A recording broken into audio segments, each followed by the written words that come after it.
विवेकानंद विद्या विहार अपने स्थापना वर्ष से ही शिक्षा के उच्चतम स्तर और सकारात्मक परिणाम देने के लिए प्रतिबद्ध रहा है। अपने शैशव से ही इस विद्यालय ने उत्कृष्ट अकादमिक मापदंड स्थापित किए हैं। जिन शैक्षणिक उद्देश्यों को लेकर प्रतिष्ठित LNJ समूह ने इस प्रकल्प का प्रारंभ किया था, विद्यालय ने उन लक्ष्यों को प्राप्त करने के लिए सतत प्रयास किए हैं। अपने कटिबद्ध प्रयासों से हम उन लक्ष्यों को छू पाने में सफल भी रहे हैं। आज विभिन्न क्षेत्रों में विद्यालय से उत्तीर्ण छात्र सफलता के शिखर छू रहे हैं। यही कारण है कि अपने प्रारंभ से ही विवेकानंद विद्या विहार इस क्षेत्र का सबसे प्रतिष्ठित स्कूल माना जाता रहा है। विद्यालय में कभी भी शिक्षा को किताबी पढ़ाई तक सीमित नहीं रखा गया। इसी कारण विद्यालय ने अपनी अनूठी रचनात्मक शिक्षण शैली को विकसित किया है। जैसे जैसे शिक्षा को बच्चों के मनोविज्ञान के संदर्भ में समझा गया है, वैसे वैसे शिक्षण पद्धति में भी क्रांतिकारी परिवर्तन आए हैं। इन्हीं नए निष्कर्षों को ध्यान में रखकर CBSE ने अपने पाठ्यक्रमों की नवीन योजना बनाई है। CBSE द्वारा निर्देशित इन परिवर्तनों को स्वीकार करके विवेकानंद विद्या विहार ने स्वयं को सदैव समय के साथ रखने का प्रयास किया है। विद्यालय की प्रतिष्ठा और गरिमा को देखते हुए CBSE ने वर्तमान प्राचार्य श्रीमती रश्मि कौशल बावेजा को लगातार तीसरे वर्ष भी खरगोन जिले की सिटी कोऑर्डिनेटर नियुक्त किया। साथ ही उन्हें हब्स ऑफ लर्निंग की लीड कोलैबोरेटर का दायित्व भी सौंपा, जिससे कि जिले की स्कूलों में विभिन्न अधिगमों का सही क्रियान्वयन हो सके और वे सही दिशा में आगे बढ़ सकें। कला समेकित अधिगम अर्थात आर्ट इंटीग्रेटेड लर्निंग हमारी शिक्षण शैली का महत्वपूर्ण हिस्सा बन चुका है। विभिन्न सहायक सामग्री का उपयोग करके बच्चे आनंद के साथ नए विषय सीखते हैं और शिक्षक नए प्रयोगों से विकास के नए पृष्ठ लिख रहे हैं। दिन की शुरुआत विद्यार्थी अपनी रचनात्मक असेंबली से करते हैं।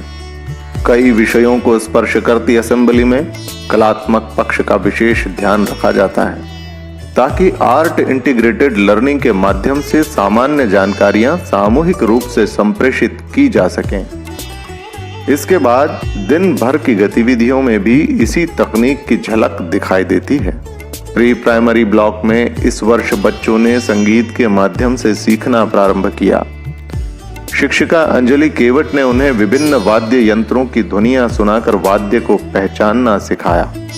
बच्चे संगीत सुनते और गीत की धुन को पहचानने का प्रयास भी करते। इस प्रकार के अभ्यास से बच्चे न केवल वाद्य परिचय सीख पाए, बल्कि शिक्षिका ने उनकी कल्पना शक्ति को भी उत्प्रेरित किया। साथ ही साथ बच्चों में विश्लेषण की क्षमता का विकास भी हुआ। प्राइमरी ब्लॉक कोऑर्डिनेटर शीतल जैन का मानना है कि खेल खेल में बच्चे अधिक सीखते हैं। बच्चों में अंग्रेजी भाषा का ज्ञान बढ़ाने के लिए उन्होंने कक्षा में board game, card game, finger puppets इत्यादि का उपयोग किया, जो एक अनूठा उपाय था। कहानी के माध्यम से बच्चों ने कठपुतली बनाने का कार्य किया। कला के माध्यम से वे कहानी के मर्म तक पहुंचकर उसके नैतिक महत्व को भी समझ सके। दीपक मीना अपनी कक्षा में बच्चों को ऐसे क्राफ्ट आर्टिकल बनाने के लिए प्रेरित करते हैं जिनका सीधा संबंध उनके पाठ्यक्रम से हो। बच्चों में नैतिक मूल्यों के विकास को लेकर के भी शिक्षक सजग रहते हैं। उनका मानना है कि विभिन्न गतिविधियों में ऐसे विषय रखे जा सकते हैं जिनका सीधा सरोकार समाज और परिवार भावना से हो। सावन जायसवाल बच्चों के लिए वर्तमान परिदृश्य के प्रति जागरूकता को विशेष महत्व देते हैं। उनके मार्गदर्शन में बच्चों ने कोविड के प्रति जागरूकता और सावधानी पर स्क्रैप बुक तैयार की, जो प्रत्येक व्यक्ति के सामान्य दैनिक जीवन के लिए भी अत्यंत महत्वपूर्ण सिद्ध हो सकती है। इसी प्रकार स्कूल के गणित विभाग ने स्वयं गणित से संबंधित कई मॉडल और टूल्स के द्वारा गणित की प्रयोगशाला मैथ्स लैब भी तैयार की है। विद्यालय के तीनों कला विभाग भी अपने कौशल को अकादमिक पाठ्यक्रम के साथ जोड़कर गतिविधियां निर्माण करते हैं, जो बच्चों के लिए ज्ञानवर्धक तो होती ही हैं, साथ में रुचिकर भी हो जाती है। इसी प्रकार स्कूल के सभी शिक्षक अपने अपने तरीके से शिक्षा को सरल और रोचक बनाने के प्रयास में लगे हैं, जिनका परिणाम हम अपने बच्चों के सकारात्मक प्रतिफल में देखते हैं। भविष्य नई तकनीकों का है, नई सोच के साथ नया विश्व रचने का है। अपने पूर्वजों के दिए संस्कारों की गीली मिट्टी से हम शिक्षा के नए आकार गढ़ रहे हैं। हम आगे बढ़ रहे हैं।